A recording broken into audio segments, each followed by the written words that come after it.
90,000 technical engineer सेना में 90,000 नौकरियां खत्म कर दी गई हैं। 90,000 सेना की नौकरियां खत्म।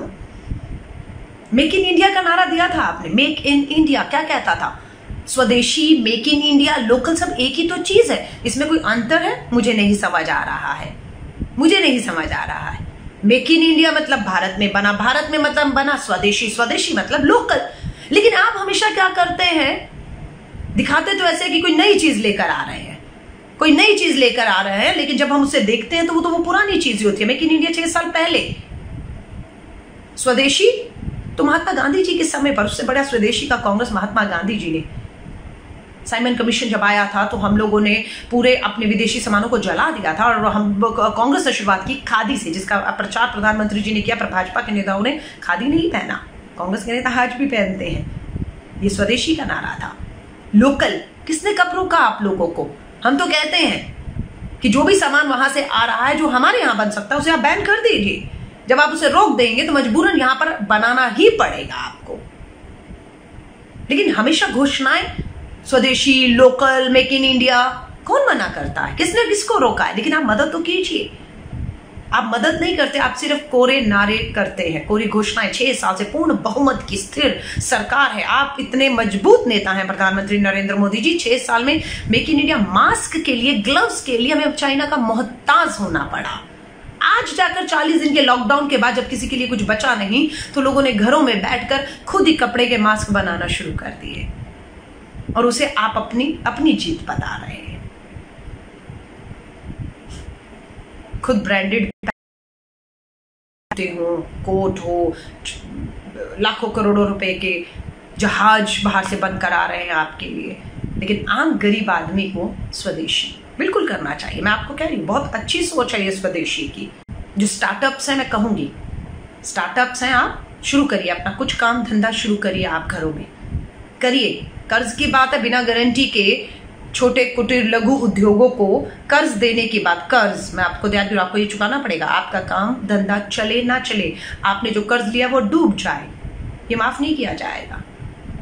कर्ज माफ नहीं किया जाएगा, ना किसान का, ना गरीब, ना छोटे लघु कुटीर उद्योग वाला जो कह रहे हैं 3 लाख करोड़ का कर्ज ले लीजिए, ये कर्ज डूब गया तो माफ होगा? नहीं नहीं नहीं, आपकी चमड़ी उधेड़ लेंगे, माफी चाहूंगी। आप नीरव मोदी, मेहुल चोकसी, ललित मोदी, विजय माल्या नहीं है जिनका 65,000 करोड़ आरबीआई से कह के माफ करा दिया जाएगा।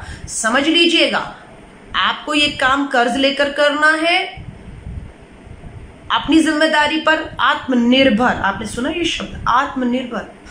जो मीलों चल रहे हैं सड़कों पर, पांव पे छाले पड़ गए, जिंदगियों से हद हो गए, मौत के मुंह में चले गए, उन्हें आत्मनिर्भर बनना की बात वो सिखा रहे हैं जो 8,000 करोड़ का जहाज खरीद रहे हैं, लाखों के चश्मे, कोट और सूट और बूट पहनते हैं। वो उस गरीब जिसके तन पे कपड़ा नहीं है, जो मीलों चलता है, वो किसान, उसको आत्मनिर्भर बनने की बात आज कही जाती है। वो आत्मनिर्भर है, आपने मोहताज कर दिया है उसे। मोदी जी, आपने मोहताज बना दिया उसे। झूठ बोला सुप्रीम कोर्ट में कि एक भी आदमी सड़क पर अब नहीं है मजदूर कामगार। झूठ। अपने आसपास देखिए तो सही, आपको आज भी इतने मजदूर कामगार मेहनतकश लोग आज भी क्यों छोड़ रहे हैं? क्योंकि उनका विश्वास नहीं है। जो आप लंबे लंबे भाषण देते हैं उस पे उनका विश्वास नहीं है। अगर होता तो वो यूं लाखों की तादाद में मीलों पैदल चल के अपने घरों के लिए नहीं निकलते। विश्वास की कमी है। क्यों नहीं विश्वास पैदा कर पाए? क्यों फर्स्ट लॉकडाउन पे सब लोगों को नहीं रोक पाए? क्यों लोग सड़कों पर आ गए? क्योंकि जो ट्रेनें आपको लॉकडाउन की घोषणा से पहले चला देनी चाहिए थी, 1 हफ्ते के लिए, 10 दिन के लिए, कि मैं लॉकडाउन करने जा रहा हूं, और 10 दिन के लिए जिसको जहां अपने घरों में रहना है तो घरों पे पहुंचाने की जिम्मेदारी आपको लेनी चाहिए थी। फैक्ट्रियां बंद हो गई, किराएदार किराया मांग रहे हैं, दिहाड़ी मजदूर थे, रोज कमाते थे, रोज खरीदते थे और खाते थे, बंद हो गया, भुखमरी के कगार पर आ गए, सड़कों पर निकल गए। तैयारी नहीं थी ना। मैं आप सभी से कहूंगी, ये देश आपका है, ये देश हमारा है। सिर्फ एक उदाहरण दे रही हूं। सुबह सुबह हम अपने घर की सफाई करते हैं, कूड़ा निकालते हैं, झाड़ू करते हैं। क्या आप पड़ोसी को जाकर पूछते हैं कि मेरे घर में गंदगी है उसे मुझे साफ करना है, घर को साफ सुथरा रखना है, मैं करूं ना करूं नहीं पूछने चाहते। आपका घर है, आपकी जिम्मेदारी बनती है, आप खुद अपनी जिम्मेदारी के तौर पर ये काम करते हैं। इसी तरह देश के अंदर ये जो भी फैला हुआ है अराजकता, ये जो भी शोषण हो रहा है, गरीब का, मजदूर का, बेरोजगारी बढ़ रही है, 20 लाख करोड़ वाह वाह वाह की घोषणाएं, खोखला, ये आपकी और हमारी जिम्मेदारी है। ये आपको हमें मिलकर लड़ना है। अलका लांबा को कोई फर्क नहीं पड़ता, मैं आपको साफ बता रही हूँ। मेरे घर में 2 लोग हैं, मेरी कुछ सेविंग्स हैं, जिसपे लॉकडाउन चाहे 4 महीने बढ़ा दीजिए, मैं रोजी रोटी आराम से अपने घर में, मुझे किराया भी नहीं देना पड़ेगा। लेकिन ये क्या लड़ाई अलका लांबा की और आपकी अपनी खुद की है जो हम लड़ रहे हैं? नहीं, ये देश हमारा है। इस देश को खड़ा करने में जिस मजदूर और किसान का खून और पसीना बहा है, ये लड़ाई उसकी है जो शोषित है आज, जिसके साथ अत्याचार हो रहे हैं, जो सड़क पर है, जो आवाज नहीं उठा पा रहा, जो आंसू है जिसके उस आंखों में, ये लड़ाई उसकी है। अगर सरहद पे जवान लड़ रहा है तो आपको और हमें भी उस मजबूर मजदूर, उस किसान, उस शोषित पीड़ित के लिए आपको और हमें उनकी आवाज बनकर आज इस सरकार को लगातार जगाना है और कहना है कि आपको इनकी मदद करनी ही होगी। लाखों करोड़ों लोग उद्योग छोड़कर जा गए, अपने अपने शहरों के, अपने गांव, अपने घर चले गए हैं। फैक्ट्रियां आप कहते हैं कर्जा लेकर खोल लीजिए, वो कह रहे कर्जा तो लेंगे, फैक्ट्री भी खोल लेंगे, मजदूर नहीं है। मजदूर तो चले गए अपने घरों में क्योंकि वो भुखमरी के कगार पर आ रहे। तो मैं कर्ज लेकर फैक्ट्री खोल के करूंगा क्या? फैक्ट्री चलेगी नहीं तो वो कर्ज मैं चुकाऊंगा कैसे? और आप नीरव मोदी अपने पूंजीपतियों भाई की तरह मेरा कर्ज माफ नहीं करेंगे। मैं इस कर्ज में डूब कर मर जाऊंगा, किसानों की तरह आत्महत्या कर लूंगा। इस डर से वो जो छोटा छोटा व्यापारी था वो भी कर्ज लेते हुए डर रहा है, वो कर्ज नहीं ले रहा है। इसीलिए एक ही आलोचना नहीं, सुझाव देकर वापस इस बात को खत्म करूंगी। न्याय योजना के तहत मैं सबसे कह रही हूँ, मास्टर स्ट्रोक हो सकता है। 13 करोड़ जो गरीबी रेखा से नीचे और भुखमरी की तरफ चले गए, सिर्फ उन 13 करोड़ जनधन खातों में 7,500, सिर्फ 7,500 अगर आप डाल देते हैं तो पूरा 1 महीना 30 दिन वो आदमी भुखमरी से नहीं मरेगा। वो अपना घर परिवार बिना रोजगार, जिसका बेरोजगार हो गया, जिसकी तनख्वाह नहीं है, वो अपना गुजारा कर लेगा। और उस 1 महीने में आप अपनी अर्थव्यवस्था को पटरी पर ला सकते हैं। वो 1 महीना वो घर पे भी रह सकता है क्योंकि ये महामारी अभी बढ़ेगी। लेकिन आप ये नहीं कर रहे। मात्र 500 रुपया जनधन खातों में डाला, मात्र 500, 1 महीना चलाने के लिए 500 रुपया। किसानों के खातों में 2,000 रुपये, बस घोषणा हुई 20 लाख करोड़ की। कुछ भी कहिए, देश मेरा है, देश हमारा है, ये लोग हमारे हैं, ये पीड़ित हैं, शोषित हैं, आवाज नहीं उठा पाते। इनकी आवाज बनकर आपको और हमें विपक्ष के धर्म निभाते हुए इनका हक इन्हें दिलाना है।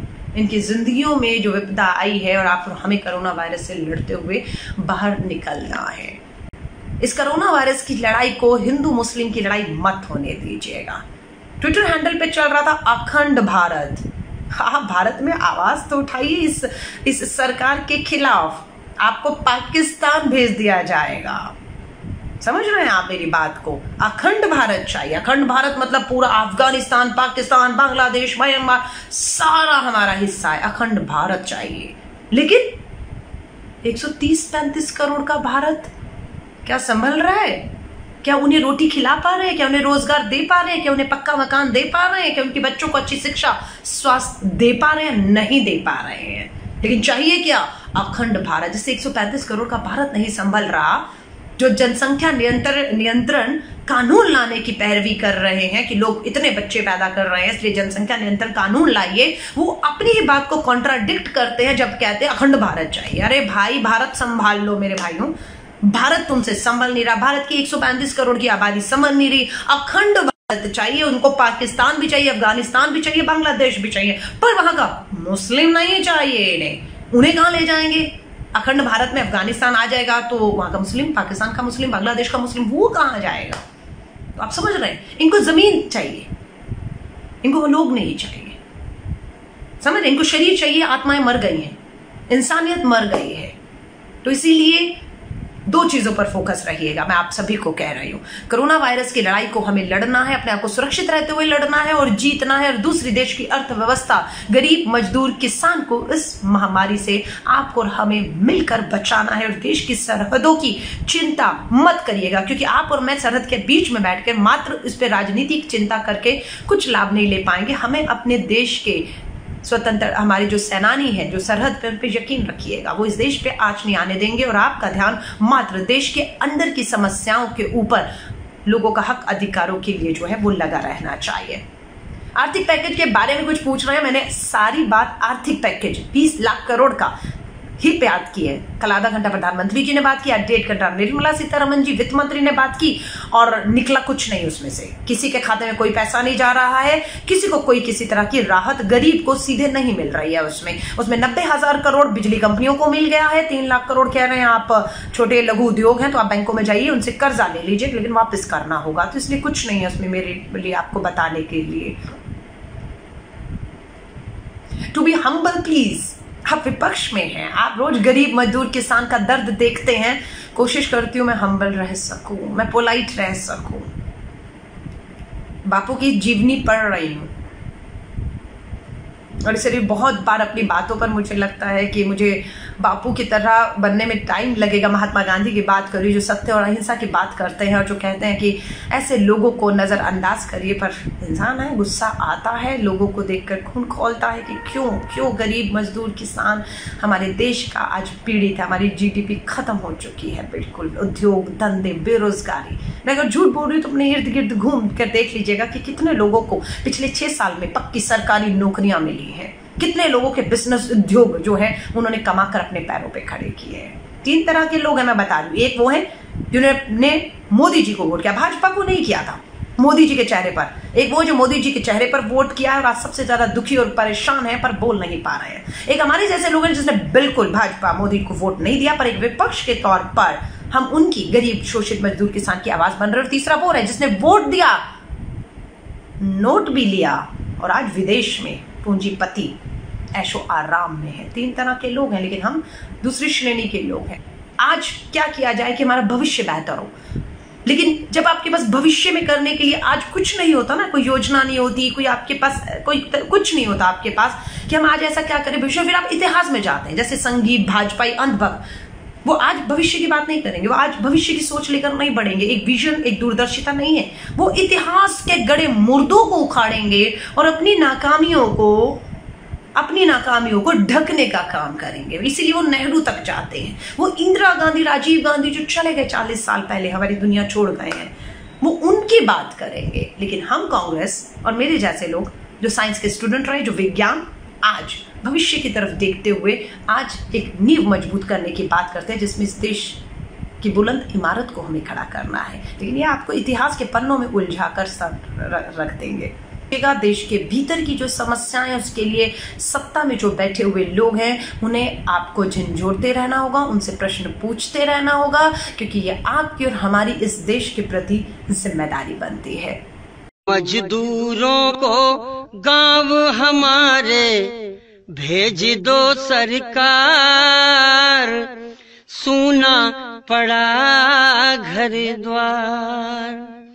हम मजदूरों को गांव हमारे भेज दो सरकार, सूना पड़ा घर द्वार। मजबूरी में हम सब मजदूरी करते हैं, घर बार छोड़ करके शहरों में भटकते हैं। हो मजबूरी में हम सब मजदूरी करते हैं, घर बार छोड़ करके शहरों में भटकते हैं।